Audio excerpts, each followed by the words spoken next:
Greetings, everybody, and welcome back to episode 11 of Extreme Evocast, an all-purpose Pokemon podcast where we talk about news, trivia, and everything related to Pokemon. But we end up just talking about Pokemon Go for 45 minutes. No, well, that's necessarily maybe not true. We have quite a lot of Pokemon Go stuff to talk about today. But first, before we get into that, I would like to apologize, first and foremost, for the fan in the background. I don't know if you can hear it. I don't know if it's any different actually than what I've had before. I don't really keep track of how much background noise is in my podcast. I try to minimize it as much as I can. I, of course, keep my computer set up close to my microphone, obviously, and that ends up making it so my computer fan tends to be kind of loud, and sometimes it picks up. And also, tonight, it might just be a little bit more of an exception because I have my fan on high. The highest it's ever been because it is absolutely super hot tonight. So you have to apologize if there's a little bit of background noise. There's nothing really I can do about it. I'm not going to sit in my room for an hour and a half talking about Pokemon. Also sweating my butt off. That's not the kind of life I want to live. Maybe eventually I can get a more professional setup, with the right cooling, the right amount of air, sound suppression. But for now, if you'll excuse my college kid budget of sitting in my room with a microphone talking, you'll have to deal with my fan being very loud. So just a few things before I talk about the news, of course, as we always start out with. I just want to say thank you all so much. I say this pretty much every episode, but my thoughts with this podcast recently have been very positive. I know right now, as of the time of recording, which is July 23rd, 2019, actually, it's midnight, 8 minutes past midnight, so technically it is July 23rd, but it's, July 22nd, whatever. At this time, this podcast is not necessarily the most popular podcast. That goes without saying. But I've been happy with the amount of views and the amount of support that I've been getting in the past few weeks and months. Of course, as podcasts tend to go, it's getting more popular as more episodes come out and things go on. The episode, I believe 7, where I talked about the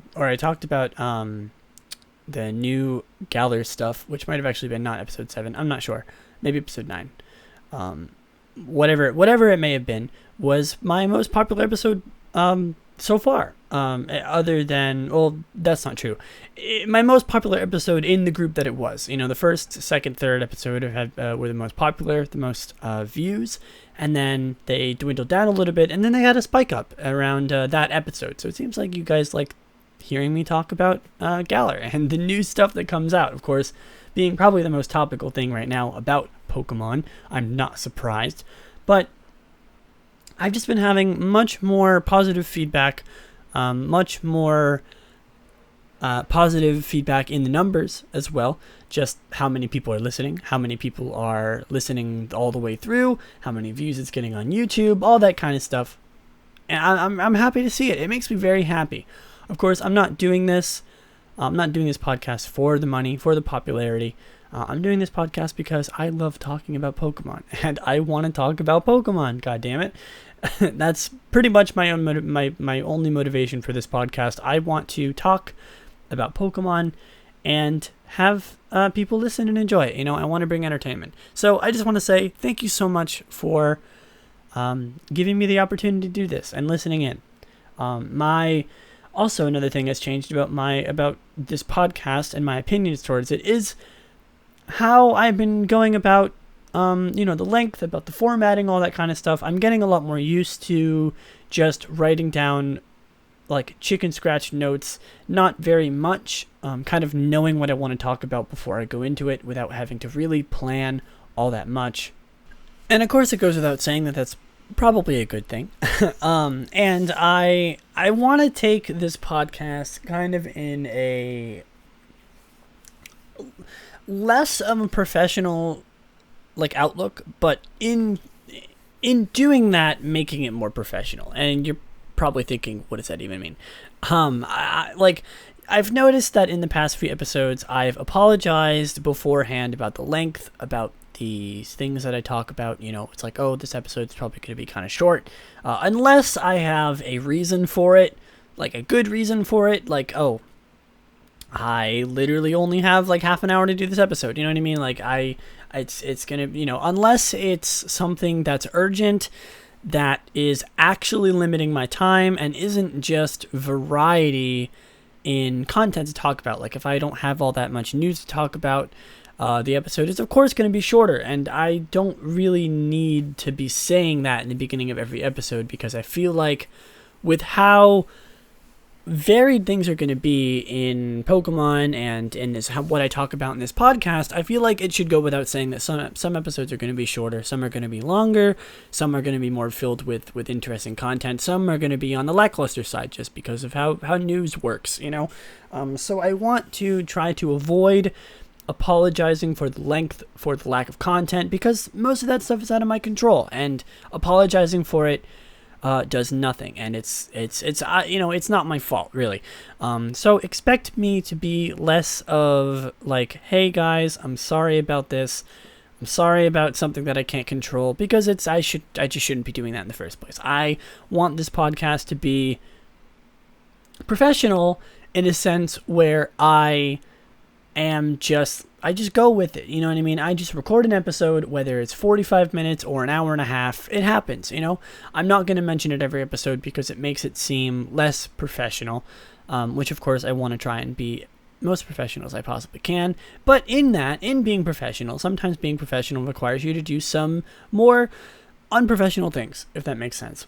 I'm kind of going off on a tangent here, but hopefully that makes sense, what I'm trying to say.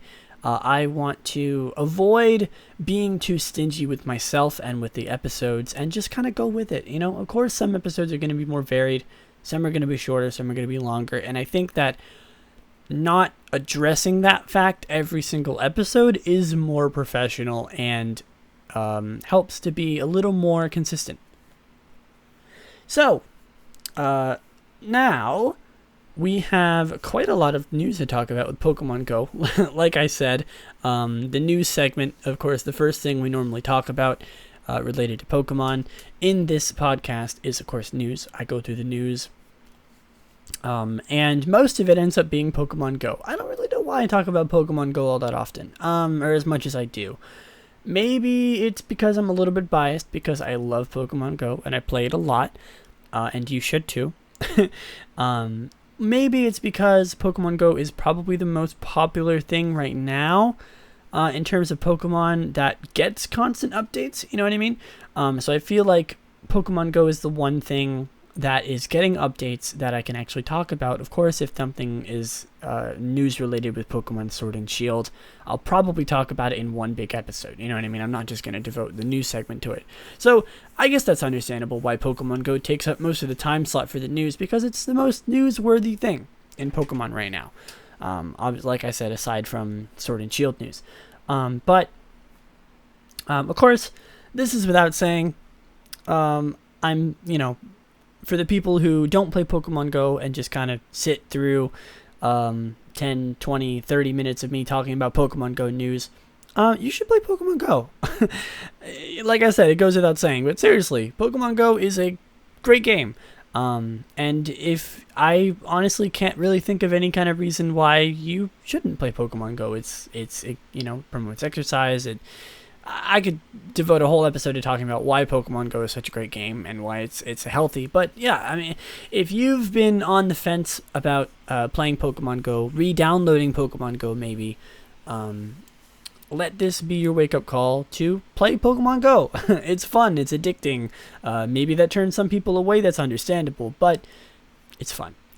That's all I can say. So, Pokemon Go is getting a brand new update. Actually, it just launched. I say getting as if it's not already out. It's already out, and I'm really excited about this one, mostly because it's new. It's something we've never seen before. It's something that, it's not even like an update of something, something we've already seen, something we already have. It's not just like another variant. It's something completely new. This is coming from Polygon.com. Thank you so much to Polygon.com. So I'm going to read this straight up off the article. It says, a new update to Pokemon Go has Team Rocket grunts popping up at Pokestops to battle trainers. In the past few days, the Pokemon Go Twitter, this is not from the article, the Pokemon Go Twitter has been posting things about discolored Pokestops and posted a picture of black Pokestops with a R above it. And everyone is like, oh, I wonder what that could mean.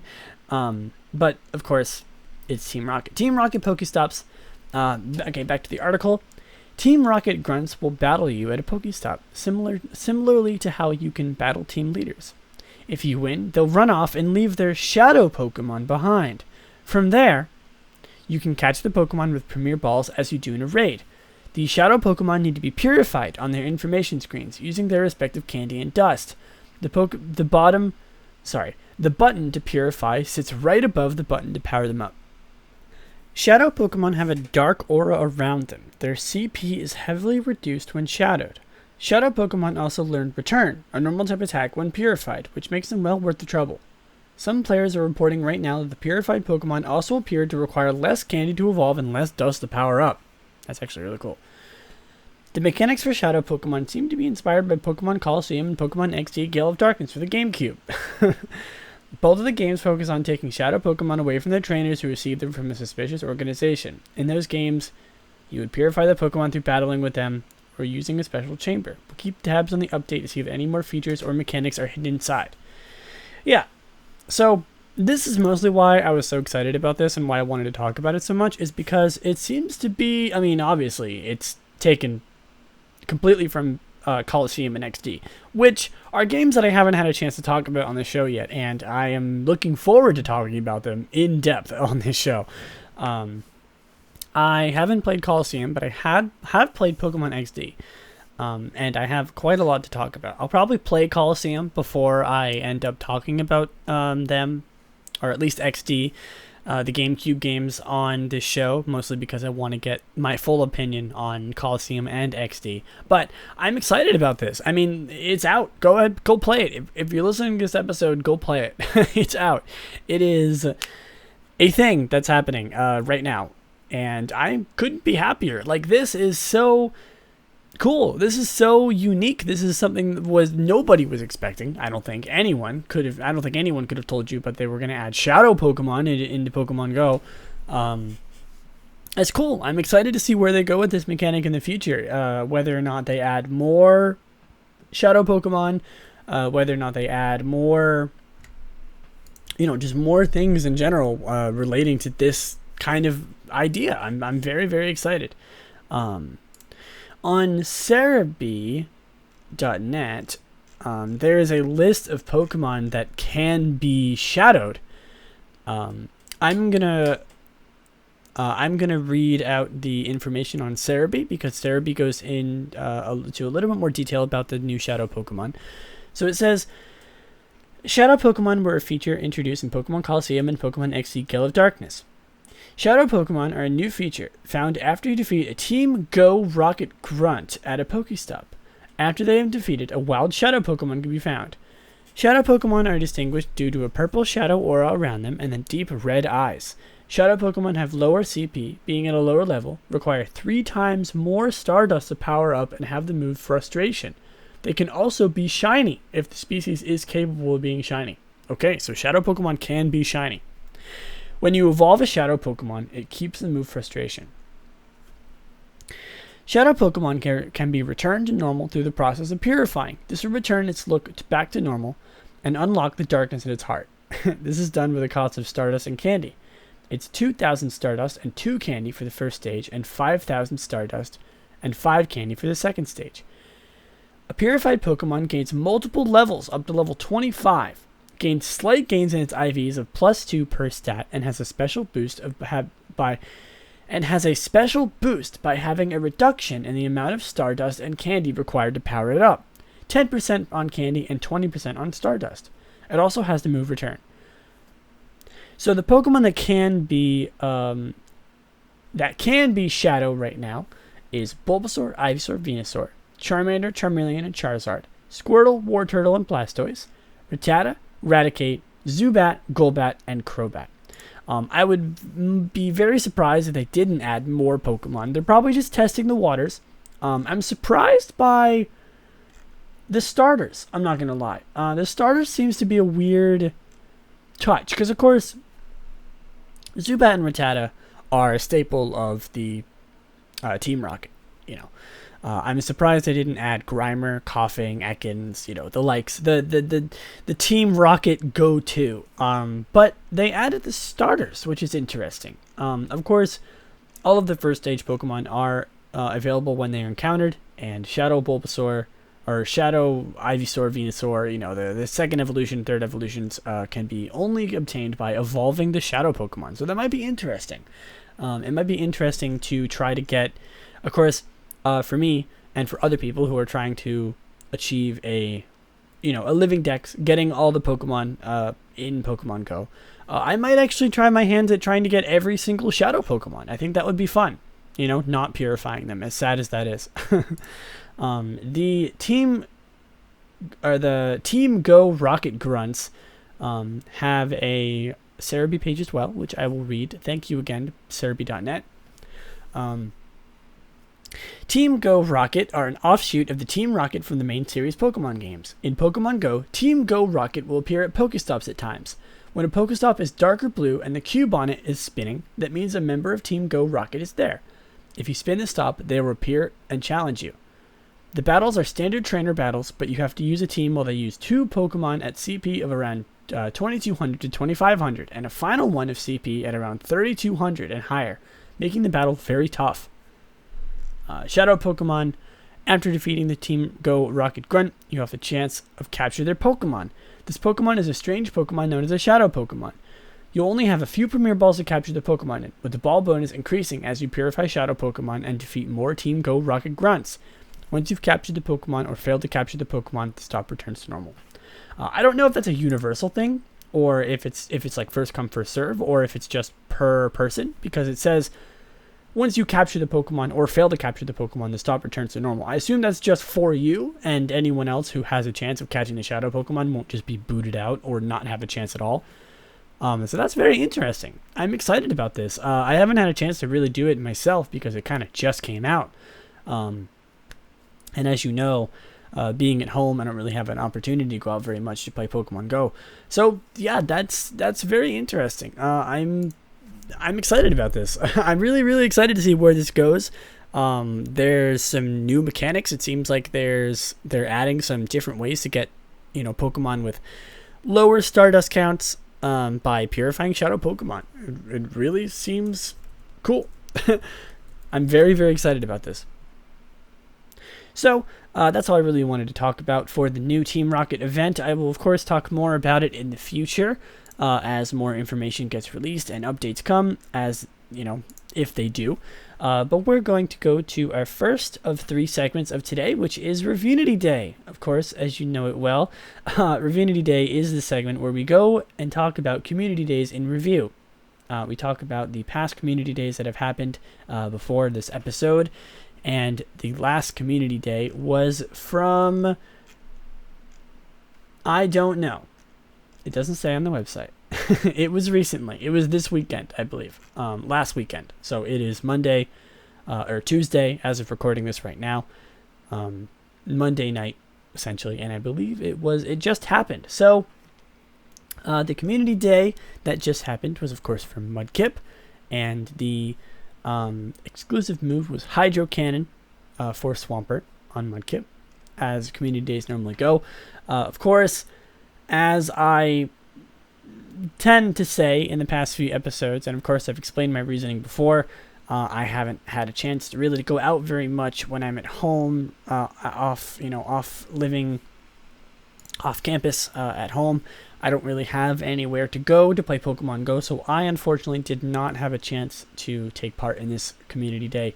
The Reviewity Day segment might be a little bit lackluster if I don't have any personal experiences to talk about. But, of course, I hope you guys had a good Mudkip Community Day. The next Community Day has yet to be released because the new, it just happened, so they haven't had a chance. But, of course, next episode you will get to hear about what Pokemon it will be. And, of course, stay tuned with the Pokemon Go Twitter to see what the new Community Day is. It will be a pseudo-legendary, most likely, because we just had Slakoth, and then we had Mudkip, which is a starter. If you didn't listen to my episode of Pokemon Go where I talked about Community Day, which was episode 5, I believe, of Unity Day, I talked about the pattern that goes between the community days, and it goes from a starter Pokemon to a pseudo-legendary Pokemon to another starter, and then to a non-pseudo-legendary 3-stage Pokemon, and then it goes back into the loop. So it seems as if we just had our Mudkip Community Day, which means, actually, two community days from now, most likely, we'll start getting Sinnoh starters for Community Day, which is very exciting. Sinnoh kind of just came out. Sinnoh's still in the works, really. Not every Pokemon is out for Sinnoh, of course. So having some more, getting some Sinnoh starters. Maybe Turtwig will be the most likely, because normally it goes grass, fire, water, as it did in the past. It went Trico, Torchic, Mudkip, so I assume it's probably going to be the same for Sinnoh. So yeah, Sinnoh is coming most likely for the month of September, which is exciting. And who knows what we're going to get next. We already had a Beldum one. We already had a Larvitar, of course. I don't know what pseudo-legendary is going to be next. Maybe Gibble? I'm not sure. Gibble might be the most likely. If not, they might break the pattern because they kind of are running out of Pokemon to do. I wouldn't be surprised if they broke the pattern, but who knows? They might break the pattern and do just another 3-stage Pokemon. Who knows? We'll have to see when it comes out. So next, there's a few changes to Pokemon Go that are coming, and then I promise we're not going to talk about Pokemon Go anymore. There's 2 more things about Pokemon Go that I'd like to talk about. There is new charged attack changes. When you're battling trainers, the Niantic Twitter actually released this. I'm taking a look at it right now. There is a change coming to the way that charge attack works in trainer battles, and it seems like the icons for what type you're using for charged attacks will be will come up in like a pattern. It'll be a sort of like you'll have to swipe in a certain direction, or you'll have to do it in a pattern, or collect them as they fly by the screen. It's really, really interesting, actually. It's cool. Not something that I was expecting, but certainly interesting. Exciting in a way, because it's adding a new mechanic for battling, which is exciting, of course. Yeah, so get hyped for that, I suppose. I'm watching the video right now. It's sort of just a change, so you don't just have to like tap or hold, mash the screen in order to get the charge attack up. It seems like, the first example they do is for Alligator, and the water icons kind of fly towards the screen, or fly across the screen. You have to like collect them as they fly by, and then it shows a Scizor using a steel type charge attack, and the attacks come up in rows of 4, and you have to swipe across them quickly. It might actually vary between moves, which would be really cool. That would be awesome to see all the different charge attacks, animations for each of the moves. So yeah, hopefully that is something that comes soon. It just says, the tweet says, trainers, 2 features revamped are coming to Pokemon Go. We're rolling out an updated appraisal system to give you more detailed information on your Pokemon stats, and we'll soon be updating the charged attack mechanic in trainer battles. Watch for a preview. So you can check out the Niantic at Niantic Help to see, and also the Pokemon Go page. Also made a post about it saying, trainers, are you ready for a new way to hashtag go battle? New trainer battle mini games are now live along with our updated appraisal system. So it is out. Okay. So yeah, you can check that out if you haven't already. I apologize. I thought it wasn't a thing. It was a thing that came out 3 days ago. Actually, no, 4 days ago. So it's actually been out for a while. I apologize. I've been kind of out of the loop recently. The only time I really check really, really in-depth news about Pokemon Go and stuff is when I'm checking the information for Evocast. And of course, like I said, I haven't really had a chance to,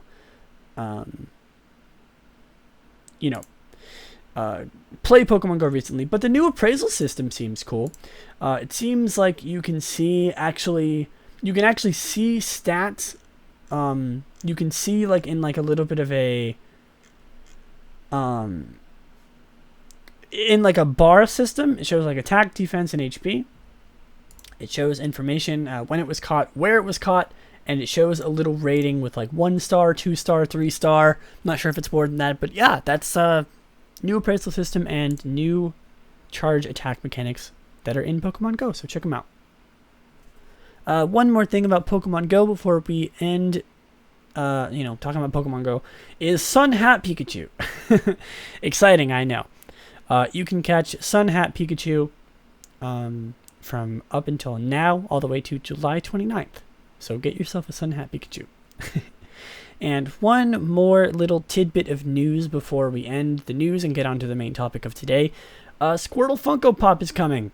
I'm excited. I have the Bulbasaur Funko Pop, actually. It is sitting on my shelf right now. I can see it behind me. It's very cute. I love it a lot.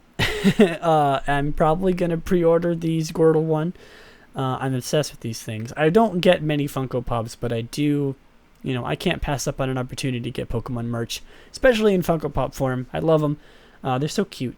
And I'm excited about the possibility of a Charmander one coming soon. So yeah, the news segment is over, and we're going to hop into the main topic of today, which, buckle up, because this might get a little bit, I was going to say controversial, but that's not really the right word. This might get a little saucy, because I do have quite a lot of things to talk about regarding this thing. If you haven't already read the title, we are talking about the negativity that has come to Sword and Shield.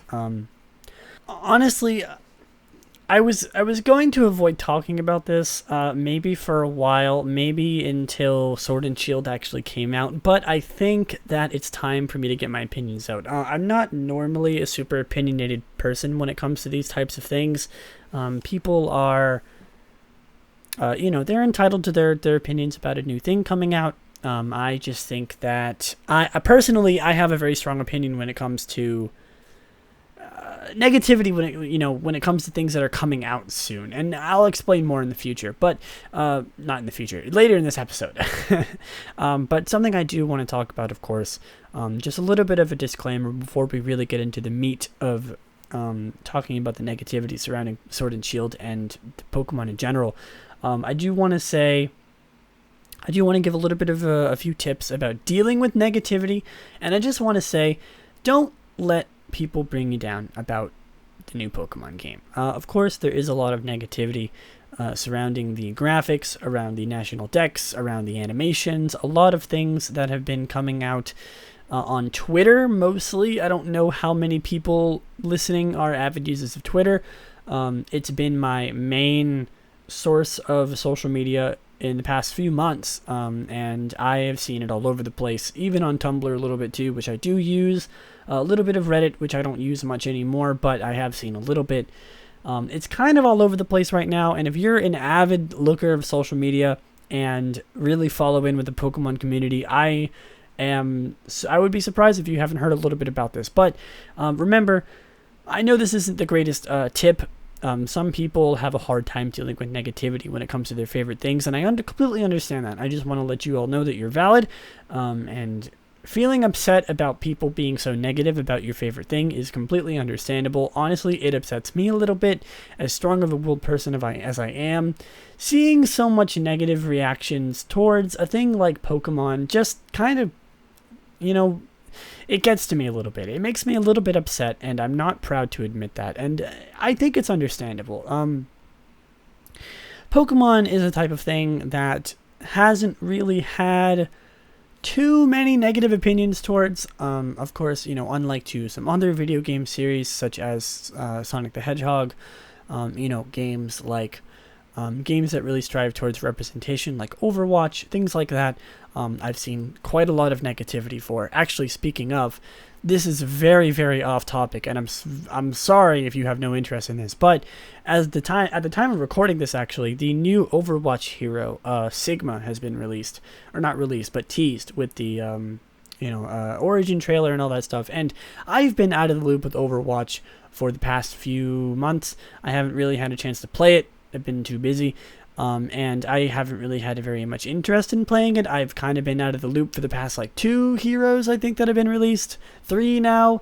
Actually, 4, come to think of it, with Wrecking Ball. I never really played all that much after Wrecking Ball's release. I know this isn't Pokemon related, but trust me, it has meaning. But I saw people talking about Sigma and being upset about his race, his ethnicity, about his design, about how he's just, another white dude. And I don't really have a place to talk about this, about representation and diversity in the Overwatch community, of course. 1, because I don't really play it much anymore, and 2, because, I'm a white girl. But I just know that you're not alone when it comes to being upset about this upset about this upset. Yep. Being upset about this negativity towards it. I was shocked at the amount of negativity towards the new hero, and I'm shocked at the negativity towards Pokemon, Sword and Shield. Just like I was saying before, Pokemon has had a pretty good score with being positive, people being happy with what they create. X and Y, of course, had its pros and cons with the community. People were upset at the graphics, people were upset at the game, the lackluster story to some, and I can understand that. And of course, Pokemon isn't perfect, but you have to admit Pokemon has had a pretty fair score on being positive and being good games. Pokemon games are great games, and honestly, seeing this much negativity come from the Pokemon community towards the new games is surprising. It's something that we haven't really seen all that much, at least not that I've seen so far. And it's interesting to me because it's a new side of the community that I've never really seen before. And of course, I'm not going to discredit people who are upset about the new things. I think that people who are upset about the new Sword and Shield things that have come out are also completely valid, completely understandable. And I just want to say that, there are a few exceptions, of course, which is what we're going to be talking about today.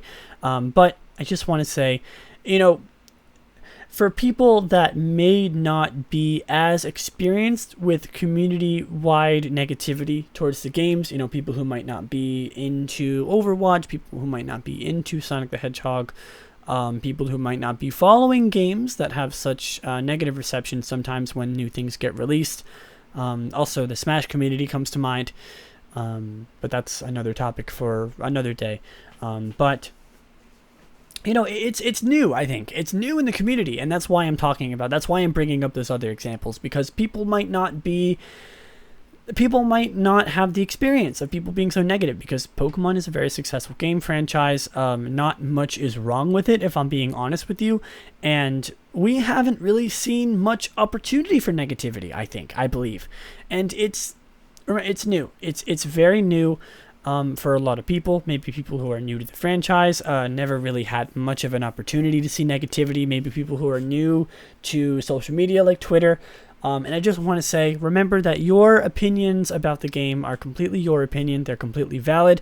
And you getting upset if you are getting upset or discouraged or anything to do, any kind of negative emotions that come from negativity towards your favorite game is completely understandable, and I am here. I understand, because honestly, like I said, the negativity towards Sword and Shield has kind of been bumming me out a little bit. I'm not gonna lie. This next few this next few discussions about the negativity towards Sword and Shield are going to be completely opinion based, of course, my personal opinion, but they might reflect on a few opinions that you might have, other people might not have, of course. This is completely my opinion about what it is, and I think I wanted to go through and just put a disclaimer out with the negativity and that kind of stuff, and dealing with the negativity. Of course, the best thing to deal with negativity sometimes is to just walk away. It's a little bit of a overused, oversaid thing, but it works. Just try not to let it get to your head. Try not to let it ruin your experience, because your experience is your experience and only your experience. Don't let other people ruin your experience. I know it's hard sometimes, but it'll all be okay, which is some things I'm going to talk about later. So before we get into the meat of why, about the specific things with the negativity, about the Sword and Shield, why I'm even bringing up this stuff in the first place, why I had to go through the disclaimer saying that it's valid, I wanted to go through the random Pokemon of the week segment, which of course, as you know, is the segment where we talk about a random Pokemon every episode and go through its trivia, information, and competitive viability. So if you're really, really rare to hear me talk about the negativity that comes from Sword and Shield, stay tuned. I know it's been almost 40 minutes now, and I haven't really gotten to the main point. Trust me, it's coming. But for now, we're going to take a little bit of a break and talk about Lillie. What a Pokemon! Of course, last week's Pokemon was kind of the same. It was a Gen 4 kind of evolution that came from, I talked about last episode about evolutions that came back. I'm not going to go into that. If you want to hear me talk more about that subject and evolutions on previous Pokemon, go listen to last week's episode where I talked about Rhyperior and Sinnoh's evolutions and stuff, of course. So, Lillie is a normal type Pokemon introduced in Generation 4. It is number 463. Wow, that's actually really funny. That's really close to the number of the Move Tutor move that we have today. If you don't know, when I go through the Move Tutor moves, I look up I basically just take a random number generator, put it through however many moves there are, which is 742, and I make the random number, and I choose that move. Lillie's number is actually very close to the number we have today. But anyway, more back to Lillie. Lillie evolves from Lickitung when leveled up, knowing Rollout. Lillie's abilities are Own Tempo or Oblivious, and Cloud9 is its ability. It has a 50% male-female ratio. It is 5'7". It is shorter than me, which is surprising. It is 1.7 meters. It weighs 308 pounds. Maybe shorter than me, but it is almost twice. Actually, it is more than twice my weight. At 140 kilograms or 308.6 pounds. It is its Pokedex color is pink. I don't think anyone needed to tell you about that because of how pink it is. So Lillie, some trivia about Lillie. Lillie would have been obtainable in both Generation 2 and Generation 3 if it had existed. As in both, there is a possible way to get a Lickitung that had rolled out. It shares this trait with Mamoswine. Lillie, despite having a clearly visible tail, Lillie belongs to a group of Pokemon which lack tails, which is the body style.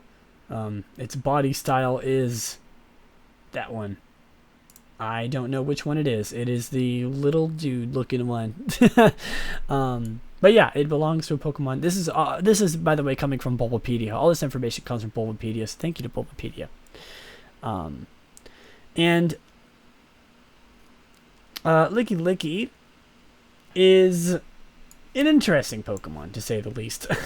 I actually have a story to share about Gen 4 and Lillie specifically, kind of. I remember, this is a little bit of a past kind of a thing. Lillie to me is interesting because one is just a very interesting Pokemon. It is a Pokemon that you really don't see all that often. Nobody really talks about Lillie. It's actually a pretty decent Pokemon, if I'm being honest with you. It's a good normal type Pokemon. Of course, rollout is a good move in general, and getting access to rollout on such a tanky Pokemon is good. Lillie is just look at him. Just look up Lillie and just look at him. Lillie is such an interesting Pokemon. I love it. I actually do love this Pokemon. It's cute. I think it's a cute design. And I never actually noticed Lillie's tail. It's adorable. It's got a cute little tail. Yeah, not really much else I can say about Lillie. Its shiny form, I would say...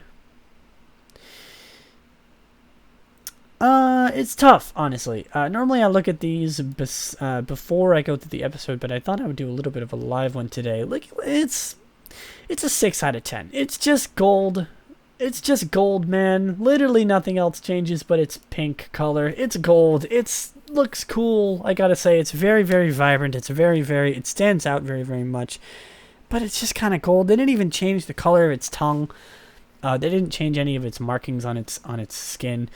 It's just gold. That's it. It's just gold. But the story that I wanted to tell, I specifically remember calling my friend and looking at the new releases for Generation 4, the Sinnoh Pokemon. Actually, it was on Cerebi, the old version of Cerebi, where they released the Pokemon before the games came out, obviously. The Pokemon were released. And I remember going through with my friend and talking about the new Pokemon that were released. You know, going through like, oh, what do you think about this one? What do you think about this one? And just thinking that they were so cool, so interesting. Like, wow, Magneton's getting an Magneton's getting an evolution. Lillieceon is getting evolution. Look at this big boy. Like, oh, the memories are so good, man.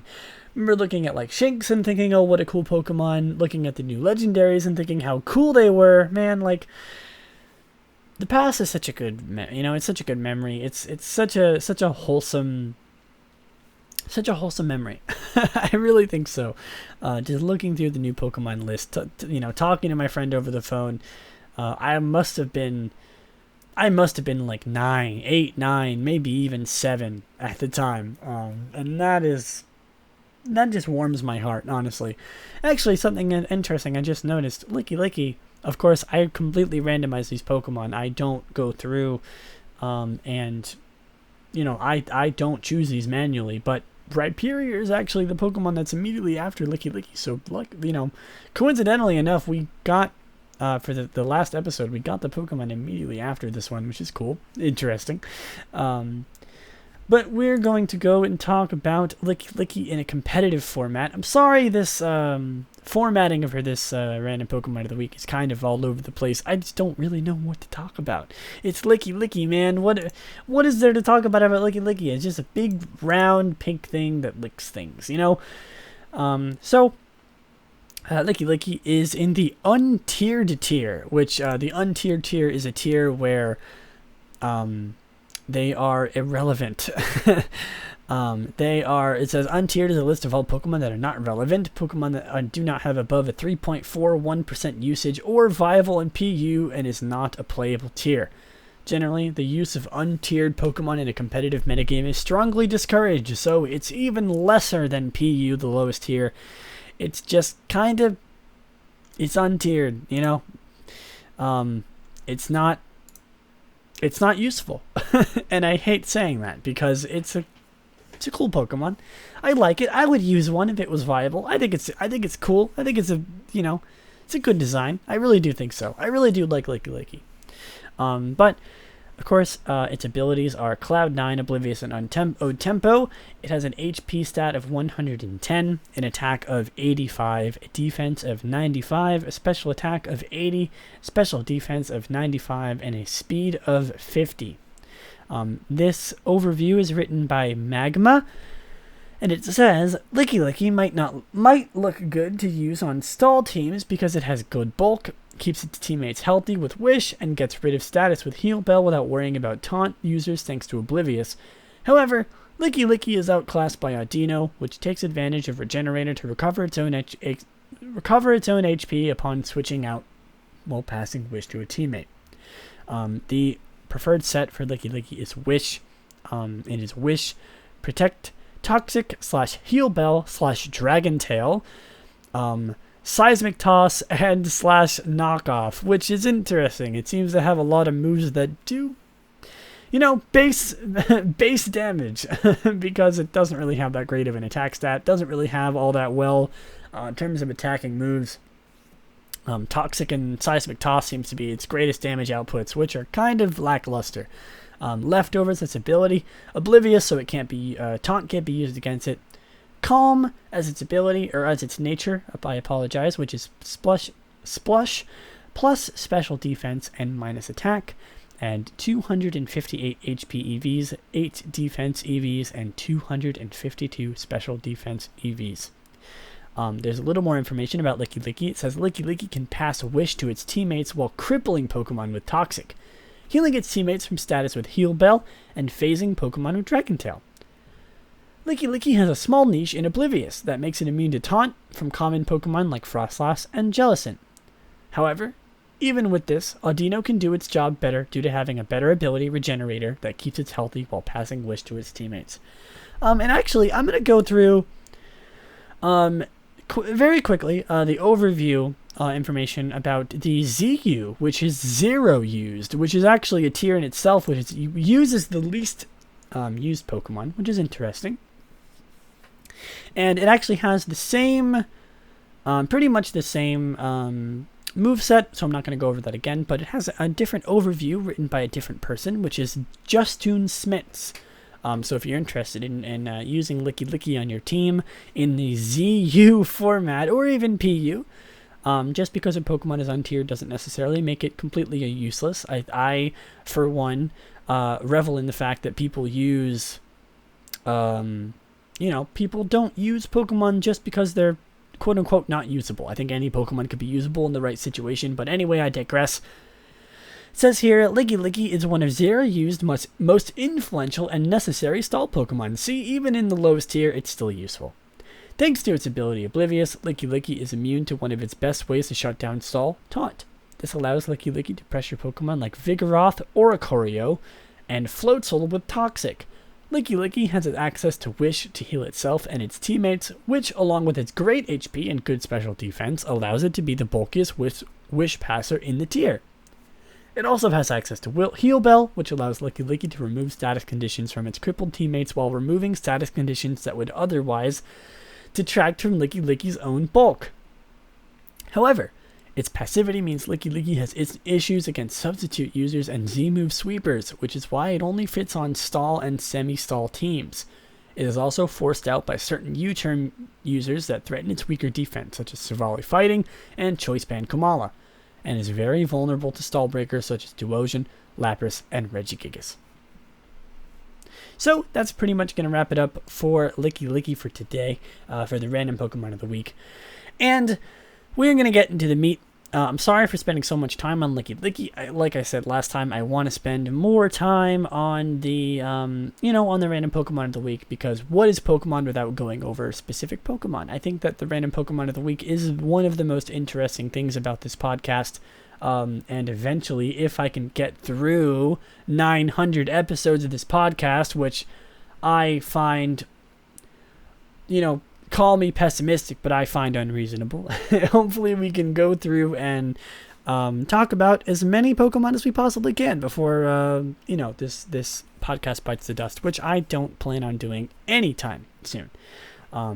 I love talking about specific Pokemon. I love talking about Pokemon that aren't credited as much as they should be, and I just love talking about Pokemon. So talking about specific Pokemon every episode is something that I'm very down with. I love it, and I think it's one of the best segments to talk about, and I think one of the most no-brainer segments to have in a Pokemon podcast, talking about a random Pokemon, whether that be in order or randomly generated like I do. I think it's a very good addition to the podcast, and the podcast would not be very good without it, in my opinion.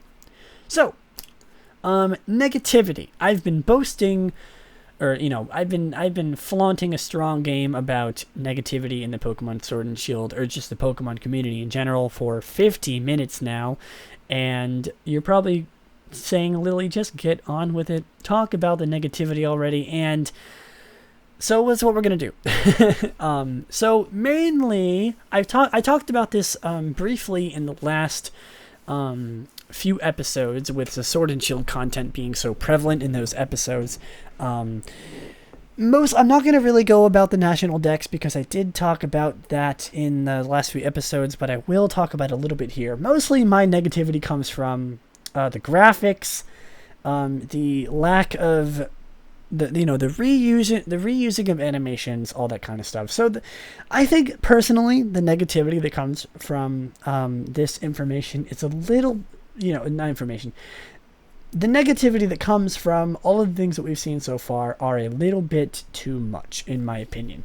I've seen people complain about the reusing of animations, which somebody on Twitter actually made a post saying that the new Rivals animation is the exact same as How from Pokemon Sun and Moon, and I just want to say, who cares? Like, do you really? I know it's a new game. I know it's a movement from the 3DS to the Nintendo Switch, and that's actually something I'm going to briefly talk about. But, like, is that really that much of a big deal? And a lot of people in the comments seem to agree with me. See, this is kind of a bad example of negativity, because it is, a lot of people seem to agree with how I feel, which is, who the hell cares? If they reuse an animation for an excited trainer, animation for, the trainers, it's hard. Animation is hard. As an animation student, animation is hard. Animation is not easy. Reusing art and assets, especially animations in main series games, is not uncommon. It happens in every single game. I guarantee you, unless the game is being completely remade and reimagined, reusing of animations is not uncommon. And I don't think it brings any negative aspects to Pokemon. And speaking of animations, people are comparing... I have a lot to say about this. People are comparing the Pokemon Stadium animations to the animations of the Pokemon battles in Pokemon Sword and Shield. And this was a complaint that we've had all the way back in Sun and Moon. People thinking that the animations for the Pokemon and for them using the moves are lackluster. They're they're lazy. For a Pokemon using double kick, it just hops twice in the air. Oh my god, that's so lazy animation. But think about it this way. Pokemon Stadium was a game that was focused on battling. I don't think the Pokemon Stadium argument is valid, because Pokemon Stadium was a game that was focused on battling, and battling alone. There was nothing else in that game that resembled anything else we have in Pokemon other than battling. So of course, if they're going to make a game that is essentially just Pokemon but battling, a way to battle Pokemon with better animations, 3D models, it was kind of an adaptation to the original Gen 1 games.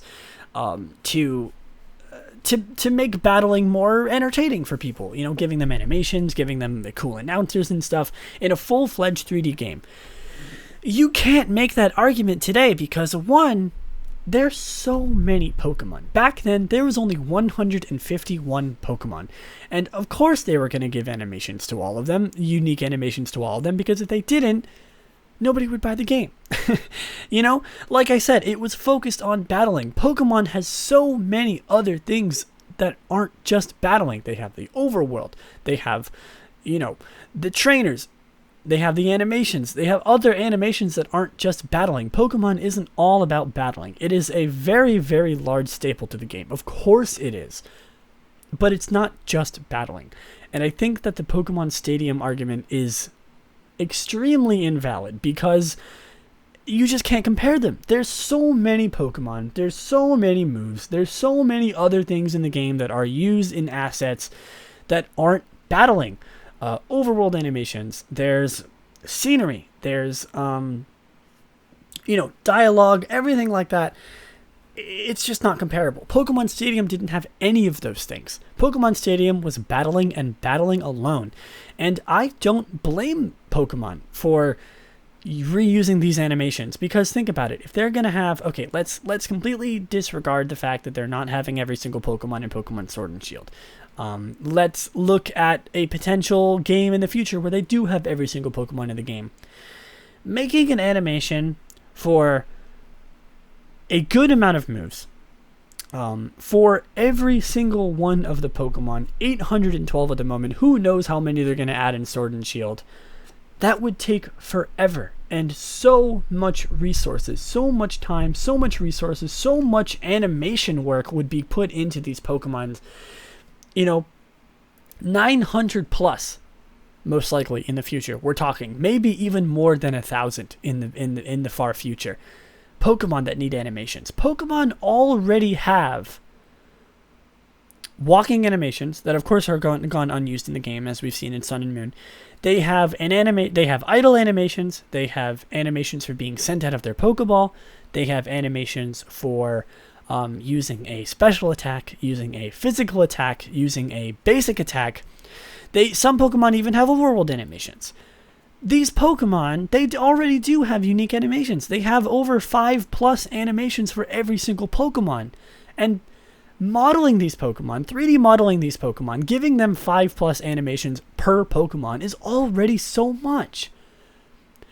I think that the moves, I think that they've already done a great job. I think that giving a Pokemon, they could have given every single Pokemon an idle animation and one attacking animation, and that's it. But they decided to give them 3, sometimes even more animations for each Pokemon, for each different kind of attack. And I think that's already impressive. And I don't think we're giving Pokemon enough credit.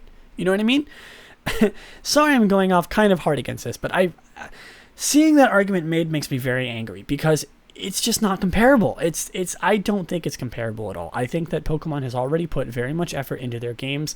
This was an argument that people made makes it sound like it's old, but in Let's Go Pikachu and Eevee. And it was a little bit more understandable in Pokemon Let's Go Pikachu and Eevee because there was only 150 Pokemon akin to Pokemon Stadium. But think about it this way. They had to do animations for every trainer. They had to do animations for everything in the overworld. They had to have animations for Pokemon in the overworld. Animations for them using their moves. Every kind of move. They had to make them. They had to give them animations for interacting with them in the overworld. Things like that. They had to do every aspect of Pokemon that isn't battling. I don't blame them for not doing animations like that in Pokemon Let's Go Pikachu and Eevee because they already had so much to deal with, and it was already such a shot in the dark with the new Pokemon Go mechanic that they couldn't afford to take that risk. And another thing.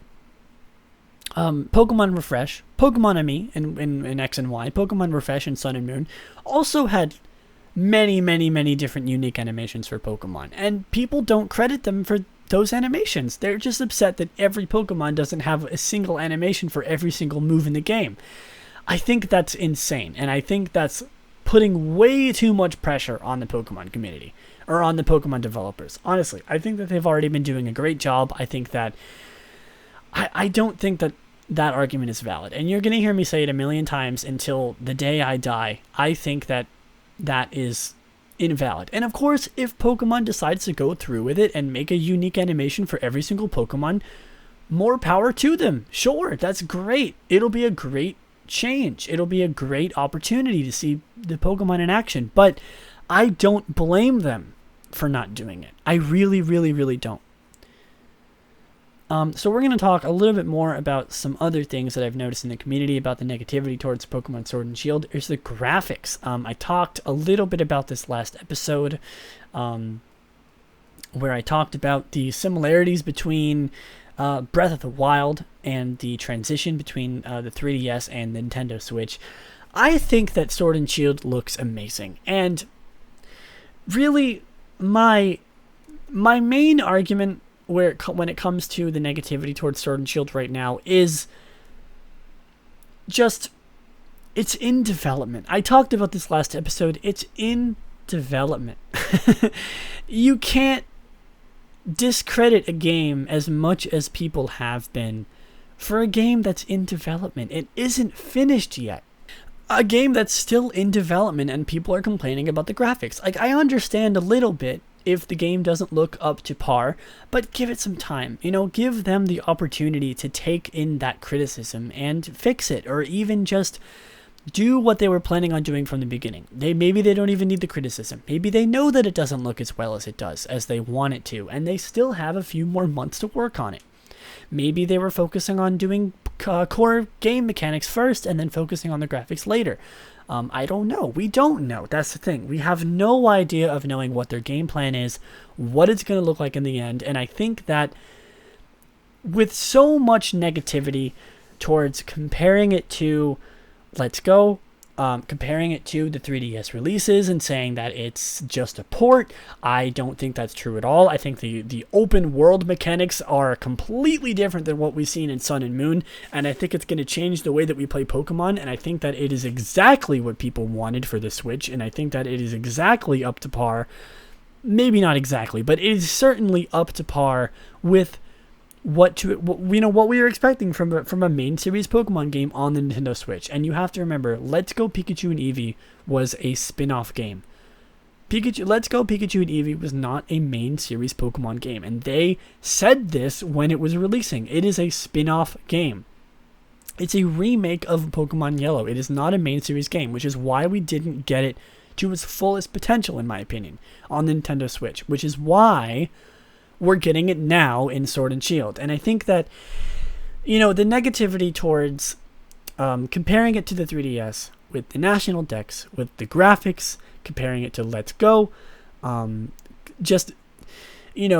everything that we've seen, the YouTube videos that I've seen talking about the cons that come with Pokemon Sword and Shield, and even people in that video contradicting themselves by giving more pros than more cons. I just think that kind of attitude is extremely toxic, and I don't think it's what we need right now with the release of Pokemon Sword and Shield coming out. I've seen so many of my friends say specifically that the negativity towards Sword and Shield is making them not want to play the game. And is that really what we want to do? Are people really so upset about how the game looks and what we don't have as opposed to what we do have that they're going to make people not want to play the game? Is that really what we want the Pokemon community to turn into? I don't think that's what we want the Pokemon community to become. And I am frankly very upset that has even happened in the first place. I think that the Sword and Shield negativity that we've seen so far is very not healthy, and I think that we should have a positive outlook. I think we should be thankful towards Pokemon for what they've given us so far, and remember that the game is still in development. Of course, I'm not saying that you can't have criticisms. The game isn't perfect. No game is going to be perfect, and even from Nintendo, even from Pokemon Game Freak, no game is going to be perfect. Every game has its flaws. That goes without saying. And I think that criticism is healthy. I think that criticism is needed to help the game developers know what's wrong, let them fix things. And I think that criticism and a little bit of negativity towards what we're seeing is okay. But I think too much dwells into the realm of being unhealthy for the community, for the game, and just for everybody, I just think that maybe of course, I'm not one to talk. Of course, me saying these things isn't going to change anything. maybe it'll change a few people's minds if they decide to listen to this. Maybe it'll spread a little bit of positivity, and that's all I hope to do. I hope to spread positivity and just let people know that you shouldn't let the negativity get to you, because it's not healthy. It's not, in my opinion, most of it is not justified, and I think that you shouldn't let the negativity make you not want to play Pokemon. Because it's Pokemon, for God's sake. I talked about this last episode. It's Pokemon. Even if it's not the best it possibly can be, it's still going to be a great game. X and Y, yeah, the story wasn't very good. Yeah, the graphics weren't all that great. And maybe it didn't compare to what we were expecting, but it was still a great game. It was a good game. Pokemon always come out with great games. I know that's a big statement to say, but it's Pokemon. Have they really disappointed us all that much before? I don't think they have. And I don't think they have to the point where we need to be so critical of Sword and Shield before it even comes out. So just remember, I'm saying these things to try to stop people from being discouraged about the negativity that's happening in the community, stop people from maybe thinking so negatively about the games, giving Game Freak a chance to change, a chance to get the game out, finish the game. I think it's crazy that I even have to say that in the first place. And of course, this is just my opinion. If you think the negativity is justified, more power to you. Again, like I said, this is just my opinion. This is how I feel. I am a generally pretty positive person, so I think I kind of think this way about all kinds of negativity. But specifically, I don't think I need to be the first one to tell you that I love Pokemon, and I don't want this sort of negativity to be plaguing the community. I don't want this kind of stuff to be in the game and the series that I love so very much. And I hope that listening to this will give you either a change of heart or, give you that boost of confidence that you need to get over the negativity. That's all I really hope to achieve, and just spread my opinion about how I feel about this sort of stuff, and also maybe get a chance to rant a little bit and get my frustrations out about this kind of stuff. So I want to thank you all for listening. We're going to do the last segment of today. I'll try to keep it short, considering we're at a minute, or a minute. Yep, I've been doing this podcast for a minute. We're at an hour and almost 10 minutes, so I will try to keep this short. This is the last segment of today, which is Move Tutor, where we go through a random move and talk about it. Today's move is Electro Ball, which is a damage-dealing electric-type move introduced in Generation 5. It is a special-type move. It is the electric type, of course. And so the effect of Electro Ball varies on speed. It says Electro Ball inflicts more damage the faster the user is compared to the target. And Electro Ball's power is calculated as follows. If the target speed is more than 100% or exactly 0, the power is 40. So if the target that is being hit by Electro Ball, compared to the user's speed, if the target has 100% of the user's speed, which is a difference of 0, the power is 40. So if they have the same speed, or if the target is faster than the user, the power will be 40. If the target is between 50% and 100%, the power, 50% or 100%, the power will be 60. If the target speed is 33.33 repeating percent to 50% of the user's speed, the power will be 80. 25% to 33.33 repeating percent of the user's speed, it'll be a base power of 120. And if it is 0.01% to 25% compared to the user's speed, base power will be 150. The speed values used take all modifiers into account, including stat stages, paralysis, held items such as the Iron Ball, and abilities such as Slush Rush. So everything is taken into account that calculates speed. Paralysis, of course, cuts speed in half. Stat stages, if your speed is raised or lowered, it will also be taken into account. Electro Ball has no effect on Pokemon with Bulletproof. And it has a PP of 10. It has an accuracy of 100%, so it always hits, given that the evasiveness and accuracy are the same. the description in black and white 2, it says the user hurls an electric orb at the target. The faster the user is than the target, the greater the damage. And that is the same, pretty much the same for all the rest of the games that follow.